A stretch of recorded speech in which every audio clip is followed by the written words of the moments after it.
Qui fait vivre. Seigneur, prends pitié.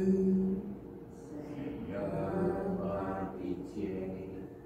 Que Dieu, lui qui est Père, Fils et Esprit Saint, nous manifeste sa miséricorde, qu'il nous pardonne nos fautes et nous guide vers la vie éternelle.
Prions le Seigneur.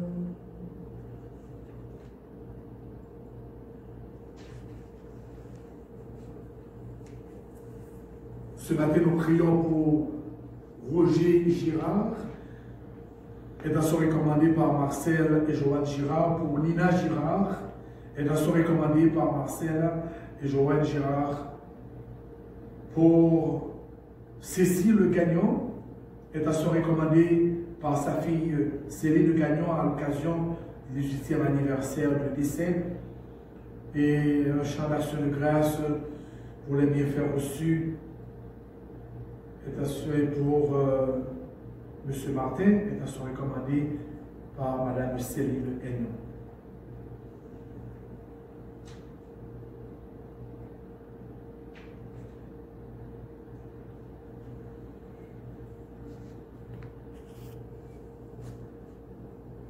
Garde à ton peuple sa joie, Seigneur, toi qui refais ses forces et sa jeunesse. Tu nous as rendu la dignité de fils de Dieu. Affermis-nous dans l'espérance de la résurrection. Par Jésus le Christ, notre Seigneur.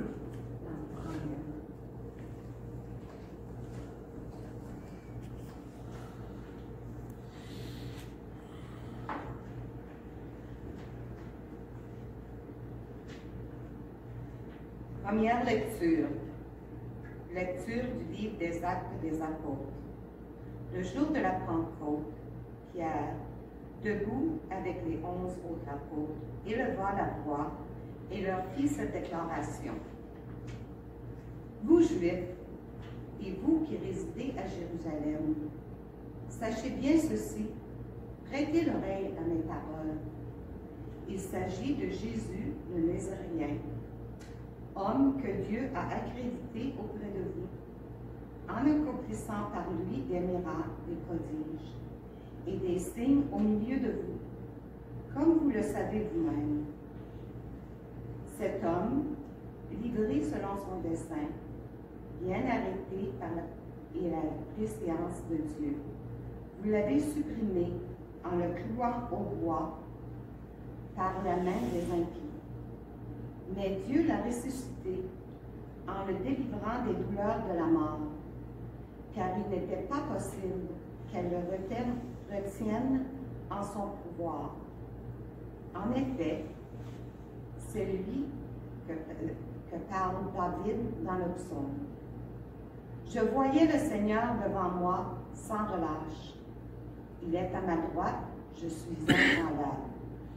C'est pourquoi mon cœur est en fête et ma langue exulte de joie. Ma chair elle-même reposera dans l'espérance. Tu ne peux pas m'abandonner au séjour des morts, ni laisser ton fidèle voir la corruption. Tu m'as appris des chemins de vie. Tu me rempliras d'allégresse par ta présence. Frères, il est permis de vous dire avec assurance au sujet du patriarche David qu'il est mort, qu'il a été enseveli et que son tombeau est encore aujourd'hui chez nous. Comme il était prophète, il savait que Dieu lui avait juré de faire asseoir sur son trône un homme issu de lui. Il a vu d'avance la résurrection du Christ, donc il a parlé ainsi. Il n'a pas été abandonné à la mort, et sa chair n'a pas vu la corruption. C'est Jésus, Dieu, l'a ressuscité. Nous tous, nous en sommes témoins. Élevé par la droite de Dieu, il a reçu du Père l'Esprit Saint qui était promis, et il l'a répandu sur nous, ainsi que vous le voyez et vous l'entendez. Parole du Seigneur. Nous rendons grâce à Dieu. Psaume, la réponse. Tu m'apprends, Seigneur, le chemin de la vie. Tu m'apprends, Seigneur, le chemin de la vie. Garde-moi, mon Dieu. J'ai fait de toi mon refuge. J'ai dit au Seigneur, tu es mon Dieu. Seigneur, mon partage et ma coupe. De toi dépend mon sort. Tu m'apprends, Seigneur, le chemin de la vie. Je bénis le Seigneur qui me conseille même la nuit, mon cœur m'avertit. Je garde le Seigneur devant moi sans relâche. Il est à ma droite, je suis inébranlable. Tu m'apprends, Seigneur, le chemin de la vie. Mon cœur exulte, mon âme est en fête. Ma chair elle-même repose en confiance. Tu ne peux m'abandonner à la mort, ni laisser ton ami voir la corruption. Tu m'apprends, Seigneur, le chemin de la vie. Tu m'apprends le chemin de la vie. Devant ta face, débordement de joie. À ta droite, éternité et délices. Tu m'apprends, Seigneur, le chemin de la vie.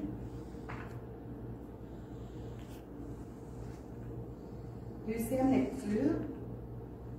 Lecture de la première lettre de Saint Pierre apôtre. Bien-aimés, Si vous invoquez comme Père celui qui juge impartialement chacun selon son œuvre, vivez donc dans la crainte de Dieu. Pendant le temps où vous résidez ici-bas en étranger, vous le savez, ce n'est pas par des biens corruptibles, l'argent ou l'or, que vous serez rachetés. Dans la conduite superficielle héritée de vos pères, mais c'est par un sang précieux, celui d'un agneau sans défaut, sans tache, le Christ. Devant la fondation du monde, Dieu l'avait désigné d'avance et il avait manifesté à la fin des temps à cause de vous. C'est par lui que vous croyez en Dieu, qu'il l'a ressuscité d'entre les morts et qu'il lui a donné la gloire. Ainsi, vous mettez votre foi et votre espérance en Dieu. Parole du Seigneur. Grâce à Dieu. Et donnons le mot pour acclamer la parole de Dieu.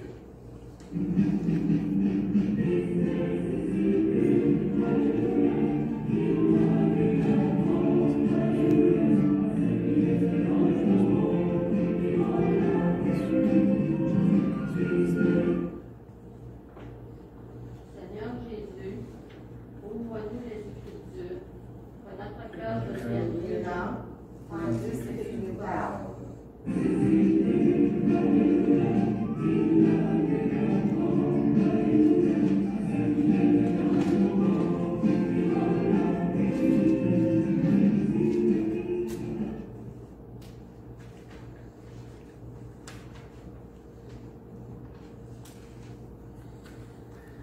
Le Seigneur soit avec vous.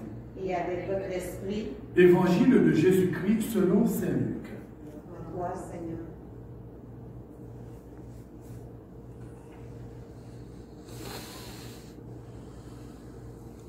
Le même jour, c'est-à-dire le premier jour de la semaine, deux disciples faisaient route vers un village appelé Emmaüs, à 2 heures de marche de Jérusalem, et ils parlaient entre eux de tout ce qui s'était passé. Or, tandis qu'ils s'entretenaient et s'interrogeaient, Jésus lui-même s'approcha et il marchait avec eux. Mais leurs yeux étaient empêchés de le reconnaître. Jésus leur dit, « De quoi discutez-vous en marchant ?» Alors, ils s'arrêtèrent tout tristes. L'un des deux, nommé Cléophas, lui répondit, « Tu es bien le seul étranger résidant à Jérusalem qui ignore les événements de ces jours-ci. » Il leur dit, « Quels événements ?» Ils lui répondirent, « Ce qui est arrivé à Jésus de Nazareth, cet homme qui était un prophète puissant par ses actes et ses paroles devant Dieu et devant tout le peuple, comment les grands prêtres et nos chefs l'ont livré. Ils l'ont fait condamner à mort et ils l'ont crucifié. Nous espérions que c'était lui qui allait délivrer Israël. Mais avec tout cela, voici déjà le 3e jour qui passe depuis que c'est arrivé. À vrai dire, des femmes de notre groupe nous ont remplis de stupeur.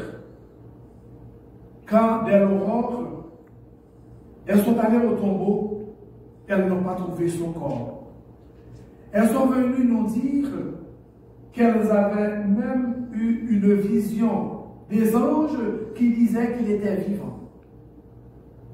Quelques-uns de nos compagnons sont allés au tombeau et ils ont trouvé les choses comme les femmes l'avaient dit.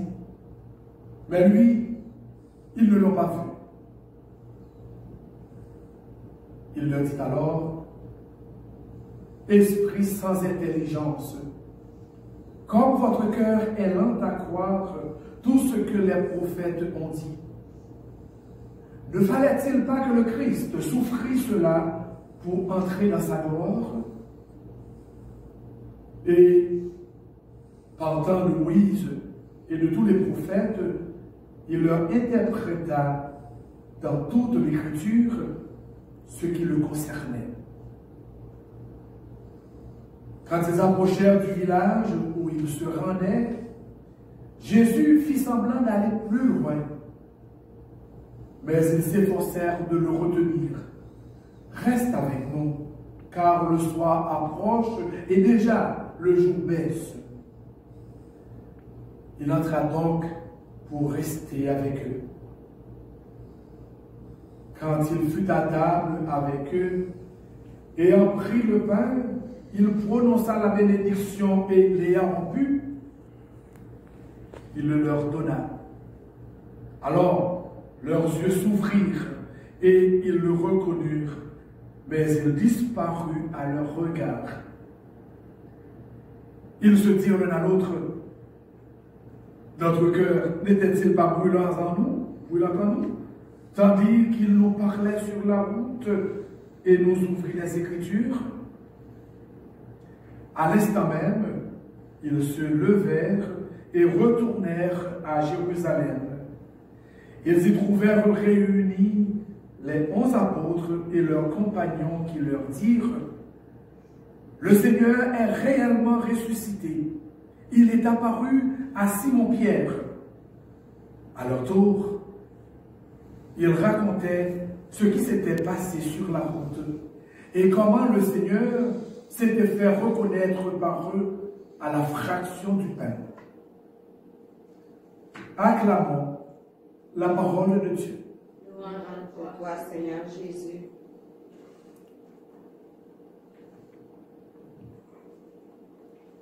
Frères et sœurs, on pourrait en réalité appeler ce troisième dimanche de Pâques le dimanche de la rencontre. Et nous avons l'expérience de rencontrer des amis de longue date, des gens qu'on espérait peut-être ne plus revoir. Quelle joie immense! Non seulement d'écouter, en fait, de se parler, mais de s'asseoir à table en amis pour partager, pour manger ensemble, boire ensemble une coupe. L'expérience des disciples d'Emmaüs ne nous est pas du tout étrange. En réalité, découragés, ces deux disciples retournent à leur village. L'évangéliste prend le temps d'écrire « Nous espérions », c'est ce que disaient en effet les disciples, « Nous espérions ». Et je peux vous dire, c'est toujours tragique et décevant lorsque nous parlons de notre espérance au passé. L'imparfait traduit bien le désespoir. Nous espérions avant la fin, quand je prends notre exemple à nous, en tant que paroisse, en tant que pasteur, en tant que membre du conseil pastoral, comité liturgique, etc., toutes les préparations que nous avons ensemble faites, nous espérions, avant la fin du mois d'avril, réaliser certains projets, tels que réaliser les séances du premier pardon, de communion, de confirmation, de mariage.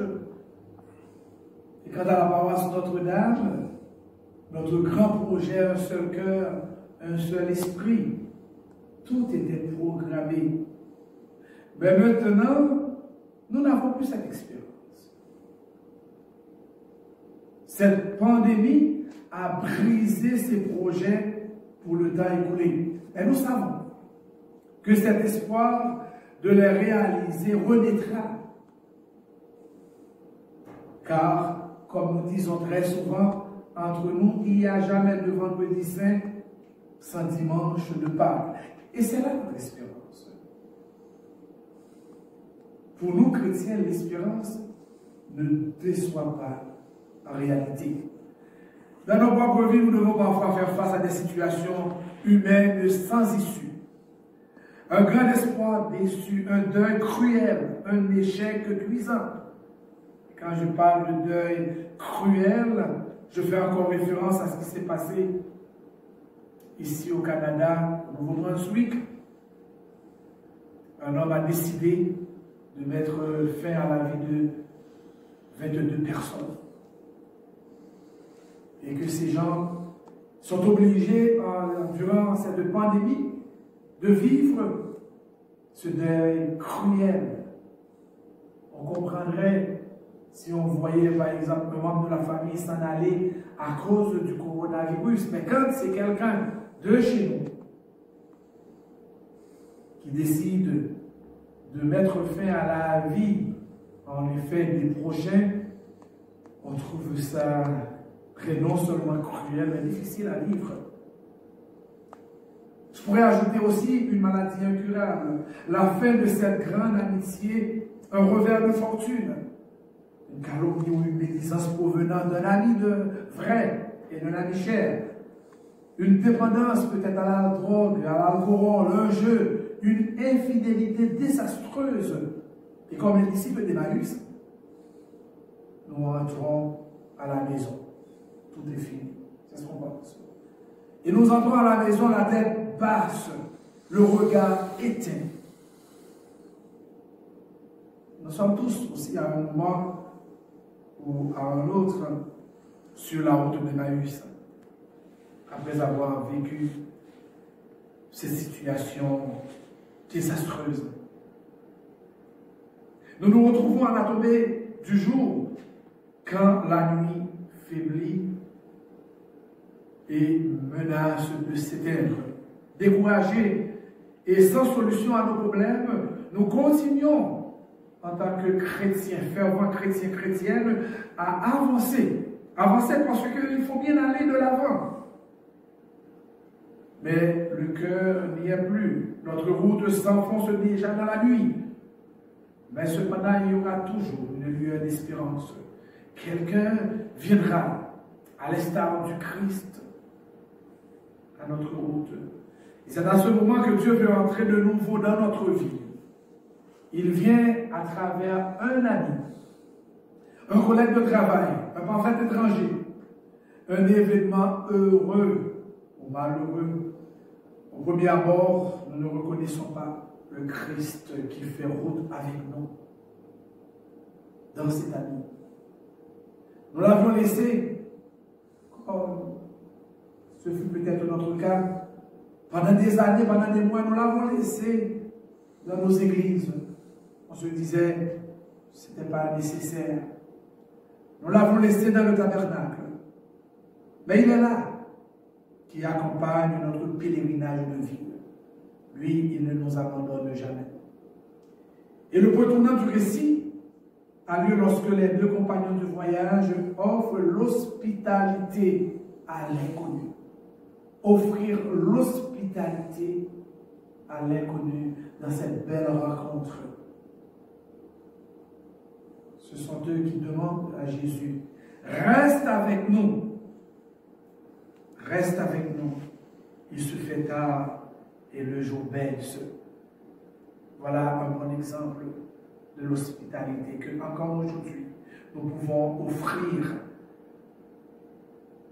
à des gens que nous connaissons peut-être peu ou pas du tout. Viens à table chez nous. Le Christ se fait connaître là où il y a communion fraternelle, là où les gens s'aiment, là où les gens partagent leur vie, leurs expériences. Frères et sœurs, le texte d'évangile d'aujourd'hui se termine sur une très belle scène. On nous dit que les disciples s'échangent le message pascal. Le Seigneur est ressuscité, il est bien ressuscité. Et c'est là la grande joie, l'immense joie que nous partageons. La foi vivante, la foi véritable commence en réalité pour nous là, dans ce grand témoignage, dans cette proclamation de la résurrection de notre Seigneur Jésus-Christ. On commence la vraie joie de la rencontre. Alors je vous invite, frères et sœurs, dans ce temps spécial, de chanter avec moi notre croyance en ce Dieu fidèle, en ce Dieu qui fait renaître l'espoir dans notre vie. Tout n'est pas fini. Quand on voit que ça semble être sombre, quand la nuit baisse, sa lumière nous éclaire. Il est la lumière, le sel de notre vie. Chantons ensemble. Je crois en Dieu qui chante et qui fait chanter la vie. Je crois en Dieu qui chante et qui fait chanter la vie. Je crois en Dieu qui chante et qui fait chanter la vie.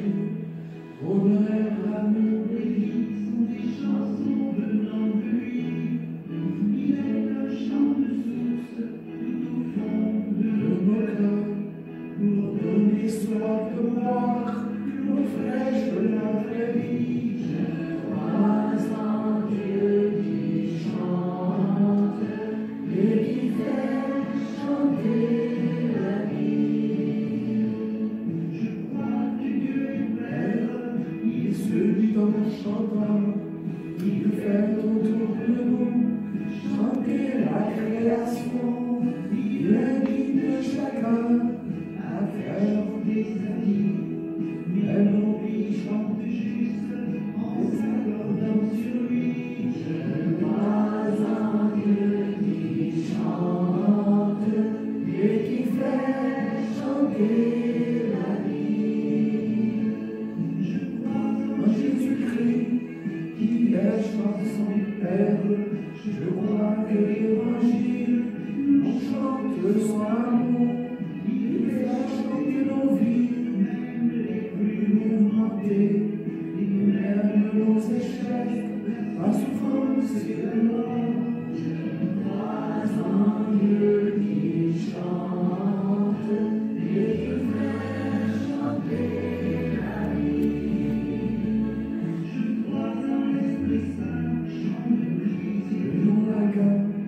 Qui accorde nos vies aux musiques de Dieu, et je vois en l'église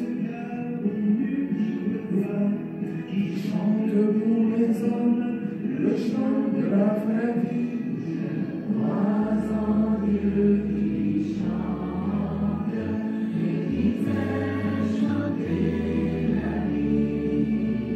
Je crois en Dieu qui chante et qui fait chanter la vie.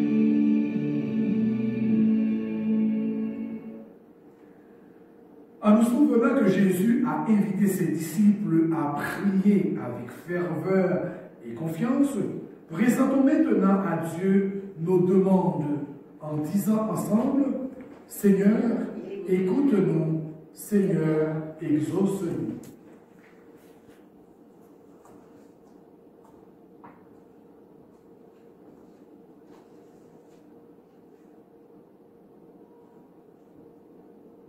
Pour que les baptisés soient plus en plus conscients et conscientes que le Christ, Jésus, est présent à leur vie de chaque jour. Prions. Seigneur, exauce-nous. Seigneur, exauce-nous. Pour les personnes qui occupent des postes d'autorité dans nos institutions civiles. Seigneur, écoute-nous. Écoute-nous. Seigneur, exauce-nous. Pour les malades, les incompris, les persécutés, les désespérés, prions. Seigneur, écoute-nous. Seigneur, exauce-nous. Pour notre communauté chrétienne, appelée à la rencontre avec le ressuscité lors des célébrations eucharistiques, prions. Seigneur, écoute-nous. Seigneur, exauce-nous. Pour les personnes qui sont seules, qui vivent ce moment de pandémie dans la consternation et qui ne peuvent plus espérer. Ensemble, prions. Seigneur, écoute-nous. Seigneur, exauce-nous. Dieu de bonté, tu as envoyé ton Fils sur la terre pour qu'il nous apporte sa paix, sa joie et sa vie. Accueille avec bienveillance nos prières et exauce-les pour notre plus grand bonheur et pour ta plus grande gloire. Nous te le demandons par Jésus, le Christ, notre Seigneur.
Prions ensemble au moment d'offrir le sacrifice de toute l'Église.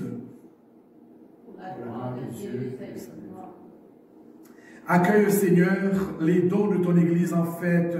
Tu es à l'origine de si grand bonheur qu'ils s'épanouissent en joie éternelle par notre Seigneur. Amen. Le Seigneur soit avec vous. Élevons notre cœur. Rendons grâce au Seigneur notre Dieu. Vraiment, il est juste et bon de te rendre gloire, de t'offrir notre action de grâce, toujours et en tout lieu. À toi, Père très saint, Dieu éternel et tout-puissant. Grâce à lui se lèvent les enfants de lumière pour une vie éternelle, et les portes du royaume des cieux s'ouvrent pour accueillir les croyants. Oui, nous te rendons gloire, car sa mort nous a franchis de la mort, et dans le mystère de sa résurrection, chacun de nous est déjà ressuscité. C'est pourquoi, avec le peuple des baptisés rayonnant de la joie pascale, exulte par toute la terre, tandis que les anges dans le ciel chantent sans fin l'hymne de ta gloire.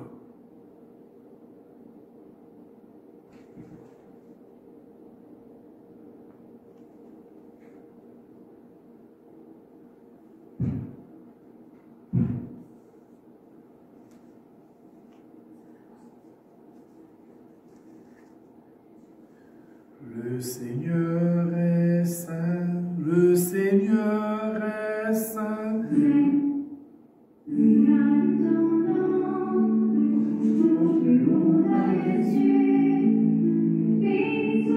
Celui qui vient, Jésus-Christ le Seigneur. Sont remplis, ta joie brille en nos cœurs. Acclamons, acclamons les louanges du Seigneur. Seigneur est ton nom, au plus haut dans les cieux. Béni soit celui qui vient, Jésus-Christ le Seigneur. Tu es vraiment Saint Dieu de l'univers et toute la création proclame ta louange, car c'est toi qui donnes la vie. C'est toi qui sanctifies toutes choses par ton Fils Jésus-Christ notre Seigneur, avec la puissance de l'Esprit Saint. Et tu ne cesses de rassembler ton peuple afin qu'il te présente partout dans le monde une offrande pure. C'est pourquoi nous voici rassemblés devant toi. Et dans la communion de toute l'Église, en ce premier jour de la semaine, nous célébrons le jour où le Christ est ressuscité d'entre les morts. Par lui que tu as élevé à ta droite, Dieu Tout-Puissant, nous te supplions de consacrer toi-même les offrandes que nous apportons. Sanctifie-les par ton esprit, pour qu'elles deviennent le corps et le sang de ton Fils Jésus-Christ notre Seigneur, qui nous a dit de célébrer ce mystère. La nuit même où il fut livré, il prit le pain. En te rendant grâce, il le bénit, il le rompit et le donna à ses disciples en disant: prenez et mangez-en tous. Ceci est mon corps, livré pour vous.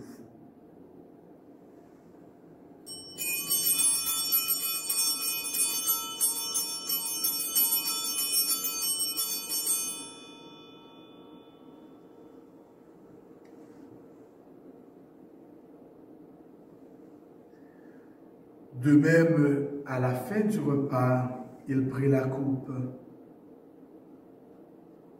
De nouveau, il rendit grâce et la donna à ses disciples en disant: prenez et buvez-en tous, car ceci est la coupe de mon sang, le sang de l'alliance nouvelle et éternelle, qui sera versé pour vous et pour la multitude en rémission des péchés. Vous ferez cela en mémoire de moi.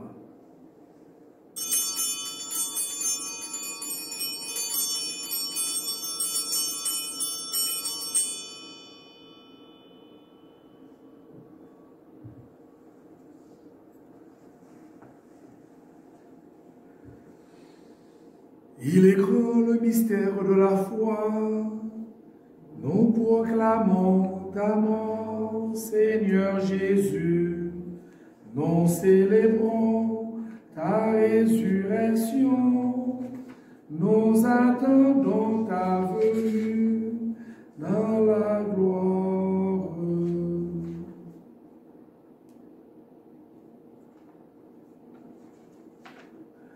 En faisant mémoire de ton Fils, de sa passion qui nous sauve, de sa glorieuse résurrection et de son ascension dans le ciel, alors que nous attendons son dernier avènement, nous présentons cette offrande vivante et sainte pour te rendre grâce. Regarde, Seigneur, le sacrifice de ton Église et daigne reconnaître celui de ton Fils qui nous a rétablis dans ton alliance. Quand nous serons nourris de son corps et de son sang et remplis de l'Esprit Saint, accorde-nous d'être un seul corps et un seul esprit dans le Christ.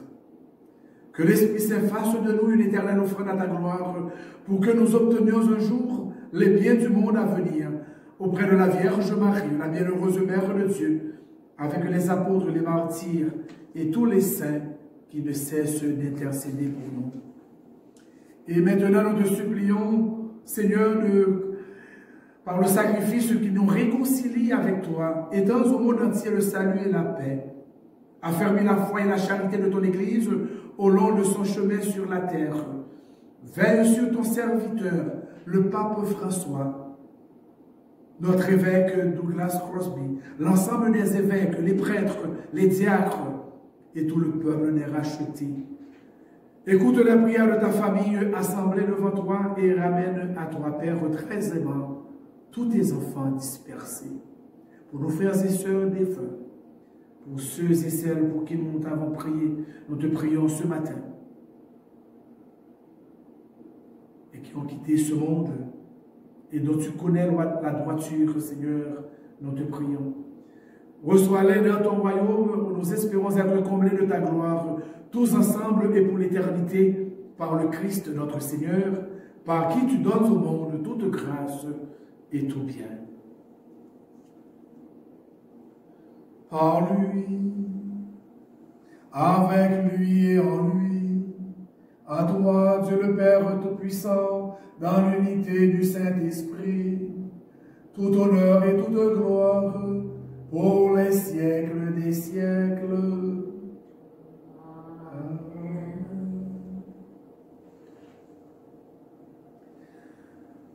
Unis dans le même esprit, nous pouvons dire avec confiance la prière que nous avons reçue du Sauveur. Notre Père, que ton nom soit sanctifié, que ton règne vienne, que ta volonté soit faite sur la terre comme au ciel. Donne-nous aujourd'hui notre pain de ce jour. Pardonne-nous nos offenses, comme nous pardonnons aussi à ceux qui nous ont offensés.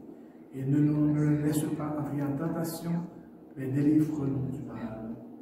Délivre-nous de tout mal, Seigneur, et donne la paix à notre temps. Par ta miséricorde, libère-nous du péché.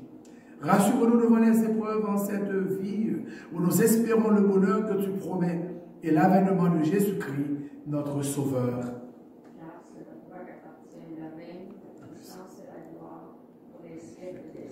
Seigneur Jésus-Christ, tu as dit à tes apôtres, je vous laisse la paix, je vous donne ma paix. Ne regarde pas nos péchés, mais la foi de ton Église. Pour que ta volonté s'accomplisse, donne-lui toujours cette paix et conduis-la vers l'unité parfaite, toi qui règnes pour les siècles des siècles. Amen. Que la paix, la joie du Seigneur soit toujours avec vous. Et avec votre esprit.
Heureuse sommes-nous d'être invités au repas du Seigneur.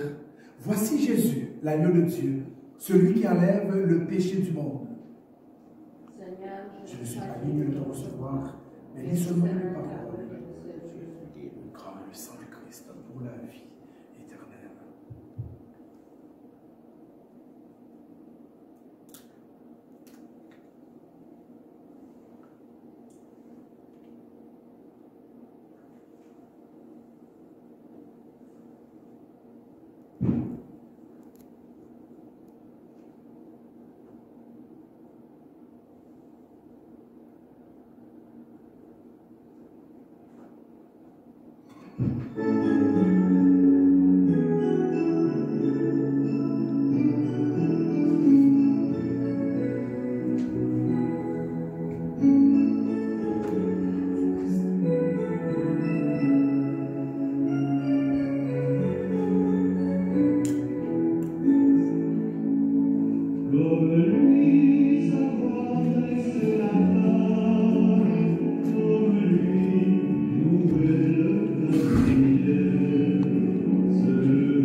Prions le Seigneur.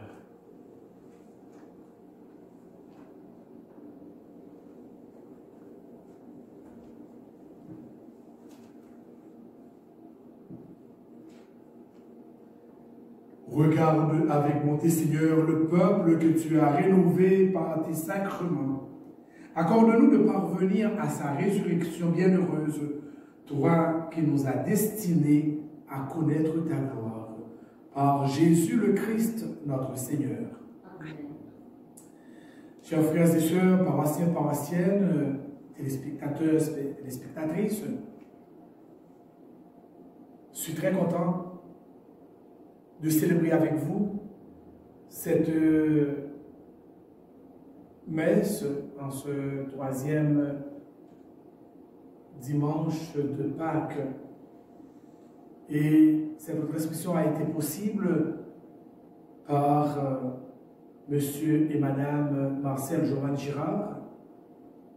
Et si vous avez pu chanter, l'animation a été en effet l'œuvre de Madame Céline Le Gagnon. Alors nous remercions en fait ces gens qui nous ont aidés à célébrer en fait cette belle messe à l'occasion du 3e dimanche de Pâques. Je voudrais et je veux de tout cœur vous bénir, vous apporter les grâces nécessaires en ce 3e dimanche de Pâques pour toute la semaine. Je vais demander à Dieu de vous bénir et que cette bénédiction de ce 3e dimanche vous apporte tout ce que vous désirez pour le reste de votre vie. Le Seigneur soit avec vous. Et avec votre esprit. Par la résurrection de son Fils unique, Dieu nous a fait la grâce du salut. Il a fait de vous ses enfants. Ensemble, bénissez-le pour une telle adoption. Amen.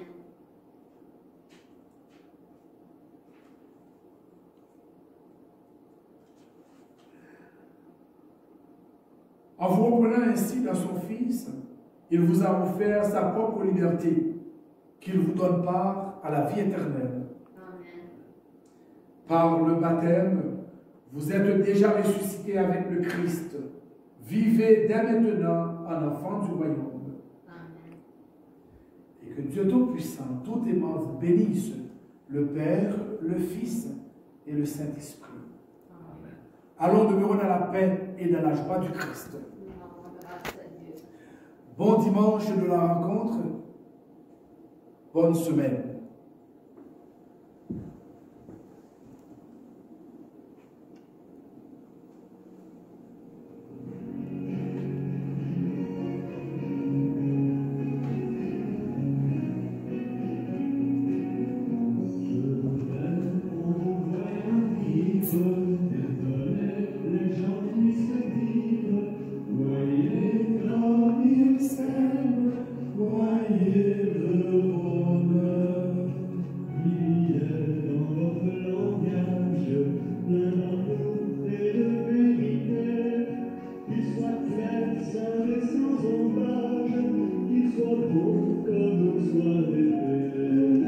Soit d'été.